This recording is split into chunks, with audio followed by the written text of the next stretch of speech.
Hello everyone, I am Tanuja, your chemistry mentor. So आज के video में हम पढ़ने वाले हैं लिक्विफेक्शन ऑफ गैसेस। इससे पहले वाले वीडियो में हमने देखा था कि कैसे हमारा जो रियल गैस है वो आइडियल गैस से अलग होती है। जो इनकी इक्वेशन आती है, रियल गैस की इक्वेशन आइडियल गैस की इक्वेशन से अलग आती है।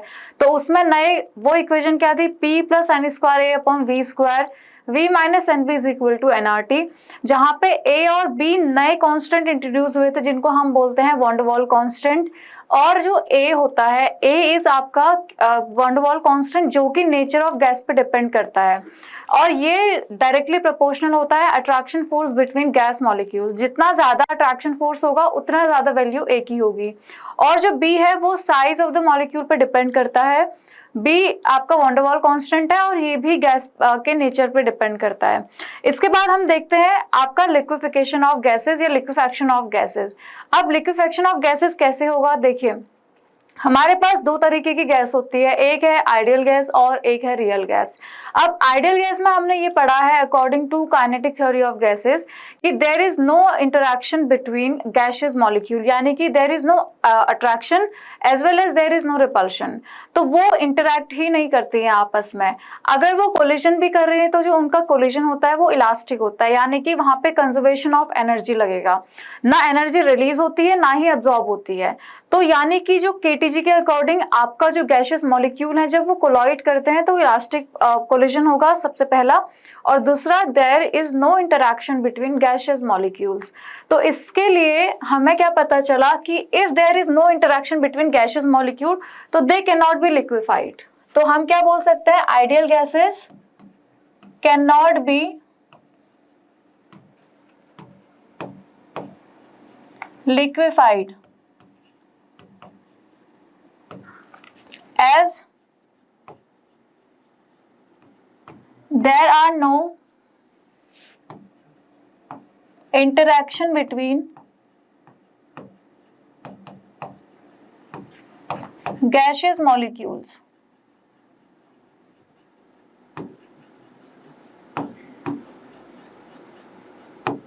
अब दूसरा केस हम देखते हैं लिक्विफेक्शन ऑफ रियल गैसेस। तो क्या रियल गैसेस को हम लिक्विफाई कर सकते हैं? तो हम बहुत छोटी क्लासेस में पढ़ते हैं, 9th-10th में हम पढ़ते आ रहे हैं कि अगर हम कोई कंटेनर में हमारे पास गैस है, प्रेशर इंक्रीज करें और टेम्परेचर हम डिक्रीज कर दें तो वहां पे लिक्विफिकेशन पॉसिबल हो सकता है। ठीक है, तो यानी कि real gases they can be liquefied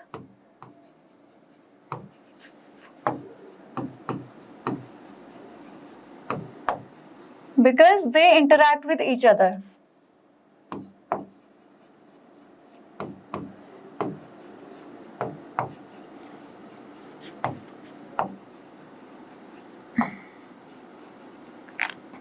Therefore they can be liquefied। अब ये लिक्विफिकेशन कैसे पॉसिबल है, देखिए हमें क्या पढ़ना है। इसके लिए एक आइसोथर्म है, वो है एंड्रयूज आइसोथर्म।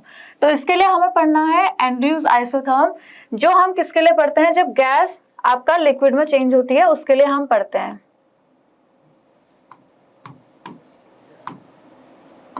देखिए एंड्रयूज आइसोथर्म कैसे होगा, पहले आपको एक ग्राफ पढ़ना है इसके लिए।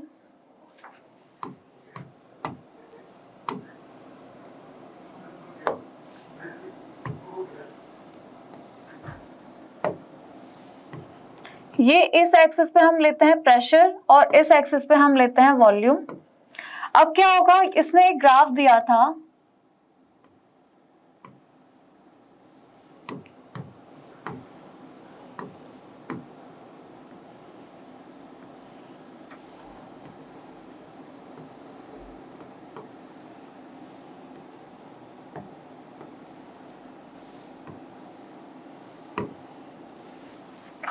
इसको हमने मान लिया A,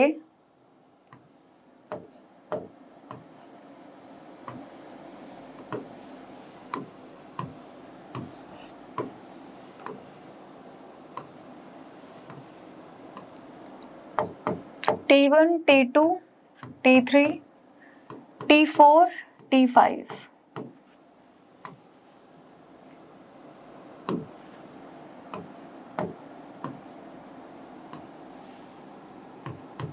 और इस कर्व को मैंने नाम दिया है ABCD। इसको मैं नाम दे रही हूं PQRS। तो इसको मैंने नाम दे दिया, पहले वाले कर्व को ABCD और सेकंड वाले को मैंने नाम दे दिया PQRS। अब इस ग्राफ से हमें पता चलता है, यहाँ पे कुछ ऑब्जर्वेशंस हैं, जो आपका कुछ कंडीशंस हैं। T4 is greater than T5 is greater than T4, T4 is greater than T3 and T3 is greater than T2 and T2 is greater than T1। तो मतलब ऊपर को आप जाओगे, यहाँ को आप जा रहे हो तो वॉल्यूम इंक्रीज हो रहा है, और ऊपर को आप जा रहे हो तो प्रेशर इंक्रीज हो रहा है, और एज वेल एज आपका जो T5 है इसका टेम्परेचर हाईएस्ट है। अब इस ग्राफ का ऑब्जर्वेशन क्या था, ये ग्राफ था गैस इनटू लिक्विड के लिए। जब गैस को आप लिक्विड में चेंज करते हो तो आप क्या करोगे, प्रेशर इंक्रीज करोगे और आपका जो वॉल्यूम होगा वो साथ में डिक्रीज होगा। ठीक है, अब देखिए ये कैसे होता है। आपको पता है जो गैसेस होती हैं, वॉल्यूम सबसे ज्यादा किसका होता है, गैसेस का। Volume of gas is greater than volume of liquid, and liquid का वॉल्यूम ग्रेटर होता है सॉलिड से। तो ये रिलेशन सबको पता है। ठीक है, तो यानी कि जो ए बी की मैं अगर बात करूं, ए और बी कर्व की मैं बात करूं, सबसे पहला ऑब्जर्वेशन हम करते हैं इन कर्व ABCD। ABCD में हम पहला ऑब्जर्वेशन करेंगे, जो हमें AB लाइन है, AB लाइन क्या है, मेरा AB लाइन गैस की,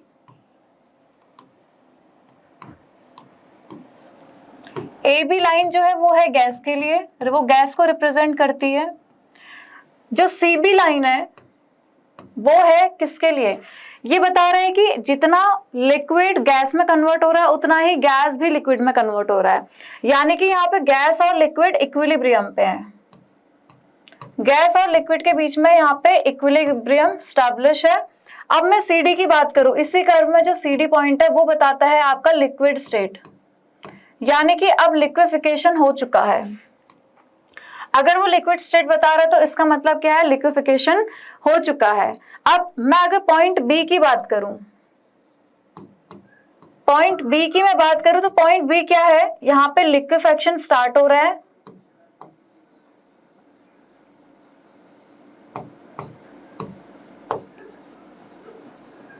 और अगर मैं बात करूं पॉइंट सी की तो यहाँ पे लिक्विफिकेशन एंड होता है, मतलब अब पूरा का पूरा गैस जो है वो लिक्विफाई हो चुका है। अब देखिए, अब ये तो था आपका पहला कर्व जिसके पॉइंट्स आपने समझ लिए। सेकेंड में बात करती हूं इन कर्व, अगर मैं PQRS कर्व की बात करूं, PQRS इस कर्व की अगर मैं बात करूं तो इस कर्व में क्या है, देखो PQ जो है वो क्या है, सेम आपका PQ होगा गैस, QR होगा आपका जब गैस और लिक्विड में इक्विलिब्रियम स्टैब्लिश है, और RS हो जाएगा आपका कौन सी स्टेट, लिक्विड स्टेट। तो लेकिन यहाँ पे हमने एक ऑब्जर्वेशन देखा, क्या ऑब्जर्वेशन है, जो हॉरिजॉन्टल पोर्शन है, जो QR की हॉरिजॉन्टल पोर्शन है और जो इसका CB हॉरिजॉन्टल पोर्शन है, दोनों की लेंथ में डिक्रीजमेंट देखने को मिला है। तो जो CB है ये it is larger than greater than RQ। तो जो हॉरिजॉन्टल पोर्शन है, द हॉरिजॉन्टल पोर्शन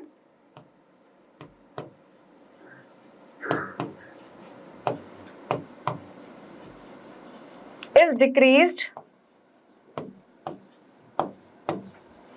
और यहां से आपको क्या मिला, RQ is less than CB। ऐसा क्यों हुआ, अब वो हम धीरे धीरे देखेंगे। अब मैं इस वाले हॉरिजॉन्टल पोर्शन की बात करूं तो ये सबसे ज्यादा स्मॉलर है, सबसे ज्यादा स्मॉलर है यहाँ पे।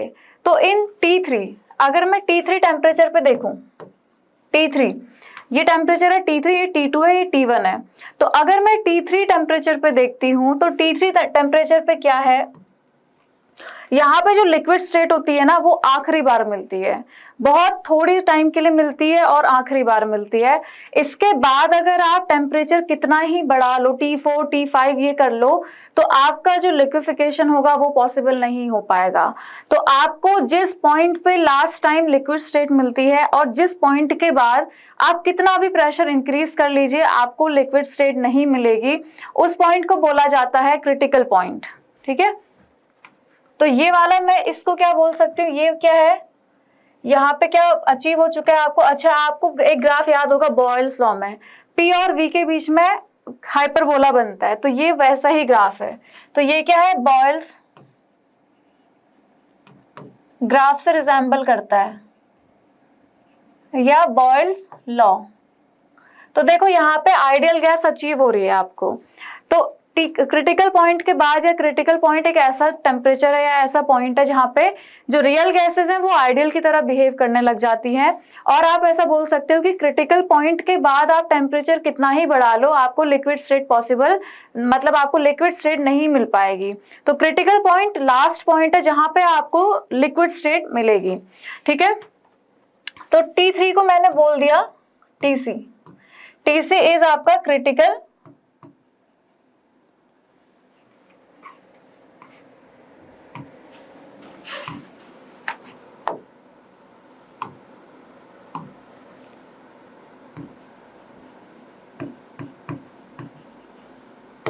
पॉइंट और critical temperature.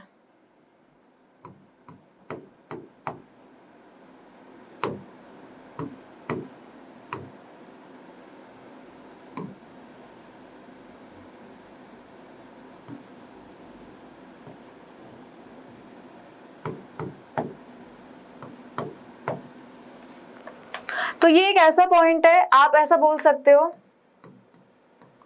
The curve reduced to a point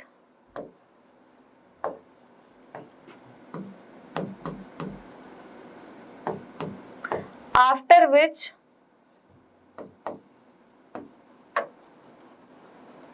liquefaction is not possible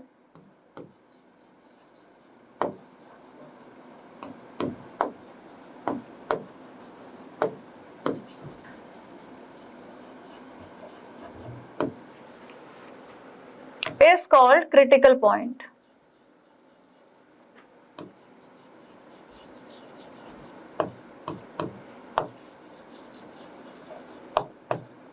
तो इस ग्राफ से आपको क्या समझ में आया कि जैसे जैसे आप टेम्परेचर इंक्रीज कर रहे हो आप आइडियलिटी की तरफ को जा रहे हो। ठीक है, तो जब आपका जो क्रिटिकल पॉइंट आएगा, क्रिटिकल पॉइंट एक ऐसा पॉइंट है जिसके बाद फर्दर लिक्विफिकेशन पॉसिबल नहीं है। आप कितना ही प्रेशर इंक्रीज कर लीजिए, कितना ही वॉल्यूम डिक्रीज कर लीजिए, तो क्रिटिकल पॉइंट के बाद आपका लिक्विफिकेशन पॉसिबल नहीं है। ठीक है, अब देखिए ये तो यहाँ पे इतना क्लियर हो गया आप लोगों को। तो एक यहाँ पे मैं एक पॉइंट ऑब्जर्वेशन एक मैं ये लिख सकती हूँ कि on increasing temperature, on increasing temperature, ideality of gases is approached। Ideality of gases is approached।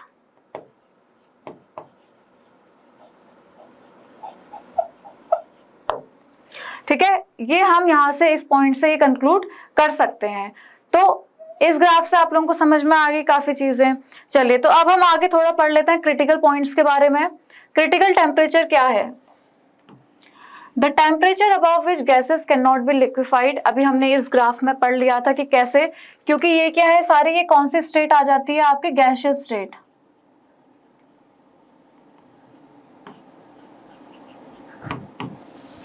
ठीक है, तो क्रिटिकल पॉइंट क्या है आपका? The temperature above which gas can not be liquefied, the point at which the real gases behave like ideal gases over wide range of low pressure, and third one last point where liquid state is observed, और maximum temperature at which the liquefaction is possible above which gases can not be liquefied. आप कितना ही temperature बढ़ा लो और आप कितना ही pressure बढ़ा लो, doesn't matter, तो आप क्रिटिकल पॉइंट के बाद गैसेस को लिक्विफाई नहीं कर सकते हो।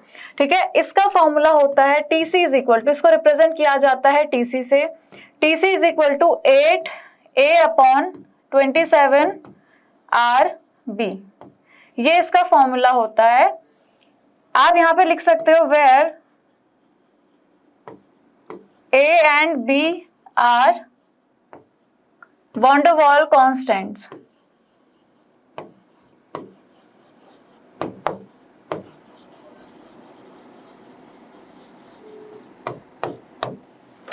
ठीक है। अगला है क्रिटिकल प्रेशर, सेम डेफिनेशन, जो क्रिटिकल टेम्परेचर पे जो भी प्रेशर रहा होगा उसको हम क्या बोलते हैं, क्रिटिकल प्रेशर। तो the pressure observed at critical temperature या TC is called PC। PC is what, critical pressure. इसका फॉर्मूला है PC is equal to A/27B²। अगला है क्रिटिकल वॉल्यूम, जो भी वॉल्यूम ऑब्जर्व होता है आपको एट TC एंड PC, या आप बोलोगे critical temperature and critical volume पे, जो भी आपको वॉल्यूम ऑब्जर्व होता है या the volume occupied by a gas at its critical temperature and critical pressure is called critical volume. और इसका फॉर्मूला होता है VC इज इक्वल टू, इसको रिप्रेजेंट करते हैं VC से, इसका फॉर्मूला है VC is equal to 3B। तो इन तीनों फॉर्मूलाज को याद कर लेना बहुत अच्छे से, ठीक है। अब अगला देखते हैं कि कंप्रेसिबिलिटी फैक्टर क्या होता है क्रिटिकल पॉइंट पे। हमने क्रिटिकल पॉइंट पे क्या क्या पढ़ लिया, क्रिटिकल टेम्परेचर पढ़ लिया, क्रिटिकल प्रेशर पढ़ लिया और क्रिटिकल वॉल्यूम पढ़ लिया। क्रिटिकल टेम्परेचर क्या है, ऐसा टेम्परेचर या ऐसा पॉइंट जिसके बाद फर्दर लिक्विफिकेशन पॉसिबल नहीं है, या मैक्सिमम टेम्परेचर जहाँ पे आपको लास्ट टाइम लिक्विड स्टेट मिलती है, उसके बाद आप कितना ही टेम्परेचर बढ़ाओ, कितना ही प्रेशर बढ़ाओ, आपको लिक्विड स्टेट नहीं मिलेगी। तो उस पॉइंट को हम बोलते हैं क्रिटिकल पॉइंट, और उस पॉइंट पे जो टेम्परेचर होता है उसको बोला जाता है क्रिटिकल टेम्परेचर, और जो प्रेशर होता है उसको बोला जाता है क्रिटिकल प्रेशर, और वॉल्यूम को बोला जाता है क्रिटिकल वॉल्यूम। अब देखिए compressibility factor eight critical point. Compressibility factor क्या होता है, Z, तो इसको हम रिप्रेजेंट करते हैं ZC से कर सकते हैं। तो जनरली Z के लिए फॉर्मूला होता है Z is equal to PV/nRT। अब हम लोग 1 मोल के लिए जनरली बात करते हैं, तो ये फॉर्मूला कन्वर्ट हो जाएगा ZC is equal to PC/VC/RTC। तो इनकी वैल्यूज रख लीजिए। PC की क्या होती है, A/27B² इंटू VC की होती है 3B/R is R into TC कितना हो जाएगा, TC होता है 8A/27RB। इस फॉर्मूले में रखेंगे तो आपको जो Z आता है वो आता है 3/8। That means that is Z is less than 1। If Z is less than 1 तो आपका क्या होता है, वहां पे अट्रैक्शन फोर्स डोमिनेट करते हैं, तो आपका लिक्विफिकेशन पॉसिबल होता है। तो इसका मतलब है दैट मीन्स, विच मीन्स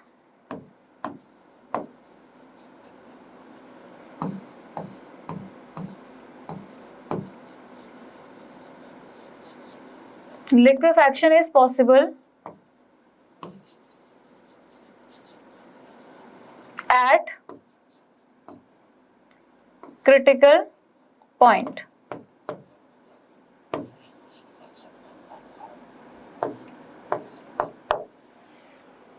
ठीक है, तो ZC आ गया आपका लेस देन 1, जो कि हमें चाहिए था। Z लेस देन 1 है तो pressure come, at low pressure Z is less than 1, और वहां पे अट्रैक्शन फोर्स डोमिनेट करते हैं ओवर रिपल्शन फोर्सेस। तो Z की वैल्यू आ गई 3/8, दैट मीन्स Z क्या है, लेस देन 1 है। चलिए अब उसके बाद हमें पढ़ना है कि कंडीशन फॉर लिक्विफैक्शन। लिक्विफैक्शन के लिए कंडीशंस क्या क्या हैं। अब जो TC होता है, पहली कंडीशन देखिए, liquefaction is directly proportional to A and inversely proportional to 1/B। अब A क्या बताता है आपको, attraction between molecules,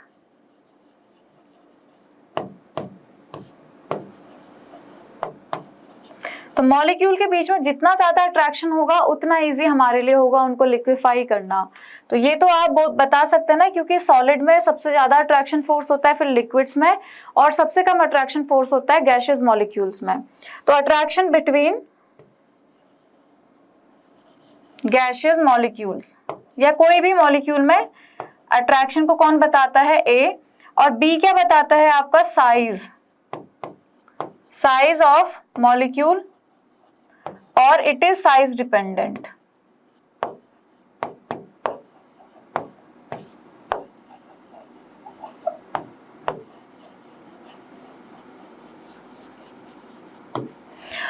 यहाँ से एक चीज हम बोल सकते हैं, अगर A ज्यादा तो TC ज्यादा, यानी कि क्रिटिकल टेम्परेचर ज्यादा, तो आपका क्या हो जाएगा, लिक्विफिकेशन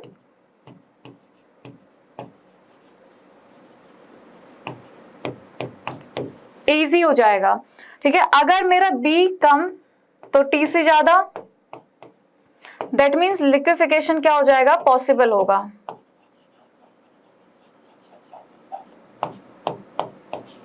तो ये पॉइंट्स कुछ है जो आपको ध्यान में रखने हैं। दोबारा रिपीट करती हूँ, ए है आपका अट्रैक्शन फोर्स, तो मॉलिक्यूल के बीच में जितना ज्यादा अट्रैक्शन फोर्स होगा वो उनको इतना इजी होगा लिक्विफाई करना, क्योंकि अट्रैक्शन मतलब जैसे अगर हम गैस स्टेट को लें, गैसियस स्टेट को और लिक्विड स्टेट को लें, तो अट्रैक्शन ज्यादा होता है लिक्विड स्टेट में गैस मॉलिक्यूल्स के बीच में, लिक्विड्स के मॉलिक्यूल के बीच में अट्रैक्शन फोर्स ज्यादा है और गैसियस मॉलिक्यूल के बीच में अट्रैक्शन फोर्स कम है।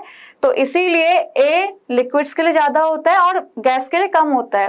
तो ए जितना ज्यादा, लिक्विफिकेशन उतना इजी। और बी है आपका मॉलिक्यूलर साइज, या ये होता है साइज डिपेंडेंट। अगर साइज ज्यादा है मॉलिक्यूल्स का तो उनको कंप्रेस करना थोड़ा डिफिकल्ट हो जाता है, उनकी पैकिंग या उनके क्लोज, उनका जो अट्रैक्शन होता है वो डिक्रीज हो जाता है, उनकी पैकिंग अच्छे से नहीं हो पाती है, जिसकी वजह से लिक्विफिकेशन में थोड़ा सा प्रॉब्लम आती है। तो लिक्विफिकेशन के लिए दो कंडीशन है, ए ज्यादा होना चाहिए और बी कम होना चाहिए, और दोनों केसेस में आपका जो TC है मतलब क्रिटिकल टेम्परेचर है वो बढ़ जाएगा। ठीक है, अब देखिए जो ये टेम्परेचर था ना, इसको बॉयल टेम्परेचर बोलते हैं, और बॉयल टेम्परेचर की वैल्यू होती है A/RB। बॉयल टेम्परेचर होता है आपका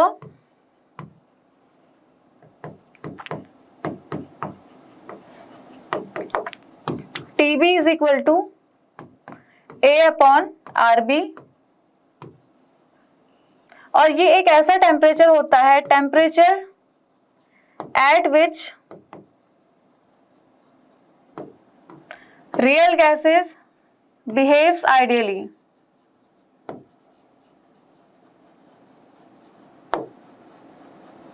तो उसको बोलते हैं बॉयल्स टेम्परेचर। एंड अगला पॉइंट है, boils temperature is always greater than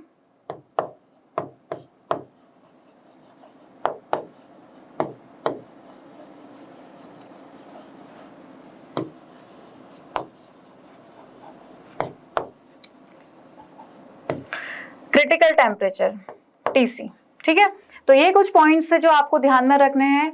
तो अगर आपको ये कॉन्सेप्ट समझ में आया तो please subscribe to our channel और हमारे साथ बने रहिए इसकी सीरीज में।